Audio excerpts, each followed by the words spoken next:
time off. Yeah. In that case, what about any upcoming project cars? Because I know you have some fun ones of those. Yeah, I don't have too much. I'm looking for stuff. I had a car here. I had a Mazda RX-7, which I always wanted to own, but I shipped that to New Zealand now. So, but yeah, I need to find something else to play with. Yeah. First full Cup season, did it go fast for you? Yeah, like I had a lot of fun, but it was definitely a grind at the start and not frustrating, but it was a process. But yeah, the last half of the season, I'm not ready to stop racing. I feel like we're getting better and better. So yeah, if we kept racing, I'd be happy. How would you reflect on the season at this point now? Pretty good. Obviously, it's amazing to get the wins, and I think it's definitely sort of two seasons for us. The road course was obviously great, and then the ovals second half of the year has been awesome. We've really improved and learning a lot. I feel like every week we learn something and get better and better, so pretty happy with how the season ended up.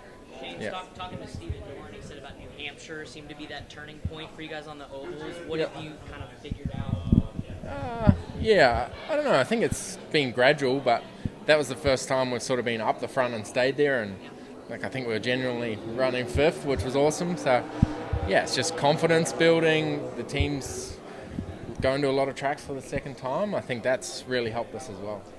Yeah. You won't be in the car of the off season. But what's the biggest thing you can improve on in the off season? I don't think there's one area. There's a lot of things I need to get better at. Lots of different styles of tracks. I think it's just generally keep on improving, keep on learning, keep my eyes open, and keep trying to be better at everything. It's just taking time. And as I said, I feel like I learn something every week and can take something out of every weekend to get better at the next one. I know you had a really exhilarating description of ripping the wall on ovals. What would have been some of your favorite experiences on ovals just over the course of the season? It's a big dog, mate. G'day, mate. There's just been lots of things like that, learning how the car dynamics work, tracks like Vegas when you're going so fast and when you go slow into the corner, the cars don't feel that good. You got to go in flat, land in the banking, and then see what the car does, and it's pretty eye-opening to tell yourself just to tighten the belts and grow some balls and drive in flat. Like it's tough, this stuff, and yeah, it's just taken me a while to get used to it.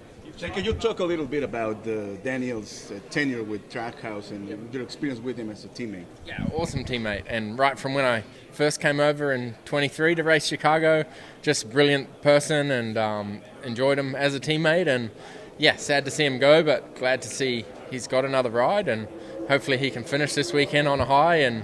But yeah, I'll miss him. He's been a great person to be around and help me with any questions I had. You've won at every single road course and street course on the schedule except for COTA. Yeah. So what can you improve on from that race a year ago, and I guess how cool would it be to complete the sweep of everything? Yeah, we were good at the first half of COTA, just that last stage, so the potential's there. I think we had a good car, and I just made some bad restarts, and then we didn't have the grip too. So yeah, we can win on any road course now, I think, which is pretty awesome. How would you evaluate, I know you got one more race to go, but how would you evaluate your 2025 season as a whole?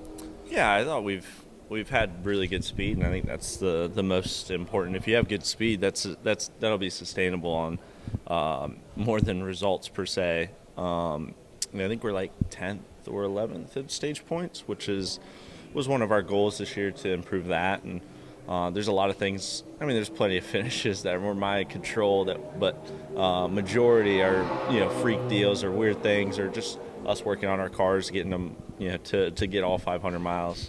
A little reliability in them moving forward. Was there a resolution reached after accidentally getting spun by your teammate and your future teammate at Martinsville? Yeah, I mean, there wasn't like a resolution. We just laughed about it. You know what I mean?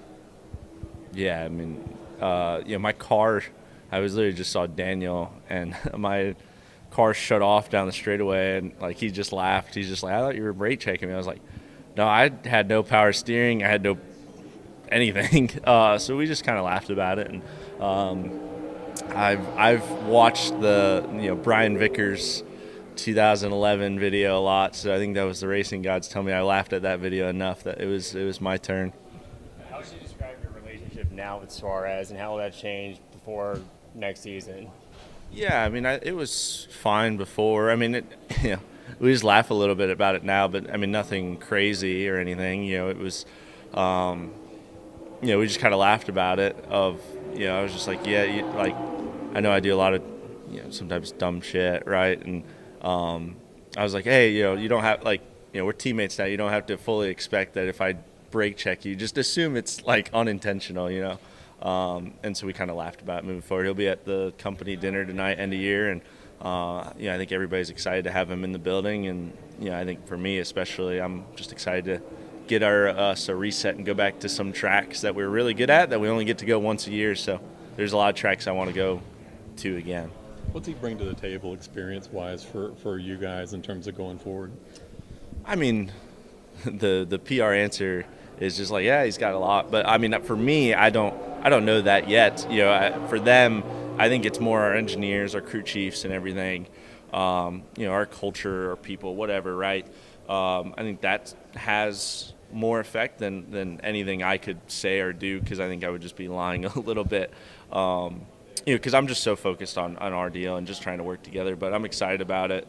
I did sim for Trackhouse when I first got someone introduced to this, and Suarez was one of the guys that he would get out when it was 2 hours or whatever, and they wanted to test some models, or they were broken, or he was getting frustrated or whatever, and they wanted to try different things, not burn him out obviously because he's doing it 38 times. They would plug me in, so we're at least familiar about it now, and for me a little bit full circle now having him as a teammate. NASCAR as a driver, how do you see Daniel as a driver? He's good. He's won 2 races more than me. NASCAR reduced some of the driver restrictions in Xfinity and trucks next year. Will we expect to see you more in the Spire truck as we saw this year? Probably. Hey guys, it's Josh from the Pit Stop. Make sure you check out our brand new website, or our Whatnot shows Monday, Wednesday, Friday. Thank you so much.